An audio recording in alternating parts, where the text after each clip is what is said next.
Le 14 octobre 2018, vous allez voter pour les élections communales et provinciales. La Belgique compte 10 provinces, comme le Brabant flamand et le Hainaut.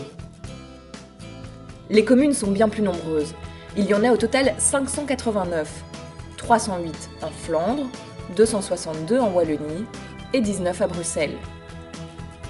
Aux prochaines élections, vous voterez donc 2 fois. Par exemple, si vous habitez à Hasselt, vous choisirez les membres du conseil de la commune d'Hasselt et du conseil provincial du Limbourg. Depuis 1981, les Belges votent au suffrage universel pur et simple, c'est-à-dire que les hommes et les femmes, dès leurs 18 ans, disposent chacun d'une voix. Les étrangers résidant en Belgique peuvent aussi exprimer leur voix aux élections communales, à certaines conditions et s'ils s'inscrivent sur la liste des électeurs. Enfin, dernière condition, vous devez encore jouir de votre droit de vote. Il arrive que certains citoyens en soient déchus pour cause d'incapacité ou de condamnation criminelle. Le vote est secret pour que vous vous sentiez libre de voter pour qui vous souhaitez. Mais surtout, le vote est obligatoire. Si vous ne vous rendez pas aux urnes, vous risquez donc une amende qui peut même doubler en cas de récidive.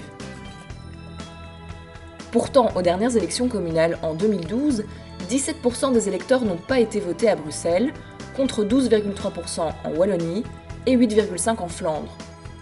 Si l'on ajoute à cela les votes blancs ou nuls, ces taux sont encore plus élevés. Pour que votre voix compte le 14 octobre, il est donc important de savoir comment voter valablement. Une fois dans l'isoloir, plusieurs choix s'offrent à vous. Soit vous votez en case de tête, c'est-à-dire que vous votez pour un parti, soit vous marquez votre préférence pour un ou plusieurs candidats de la liste. C'est ce que l'on appelle le vote nominatif ou préférentiel. Attention, votre voix n'est pas valable si vous sélectionnez plusieurs partis ou plusieurs candidats sur différentes listes. Vous pouvez rendre votre bulletin vide, c'est ce que l'on appelle le vote blanc, mais votre voix ne comptera pas. Même chose si vous dessinez sur le bulletin de vote. Enfin, il est essentiel de s'informer sur les partis et les candidats avant d'aller voter. Vous trouverez toute l'information nécessaire dans les médias traditionnels et sur Internet, sur les sites créés spécialement à cet effet, comme mioc.be. Continuez de vous informer en cours de mandat, car 6 ans plus tard, on remet ça.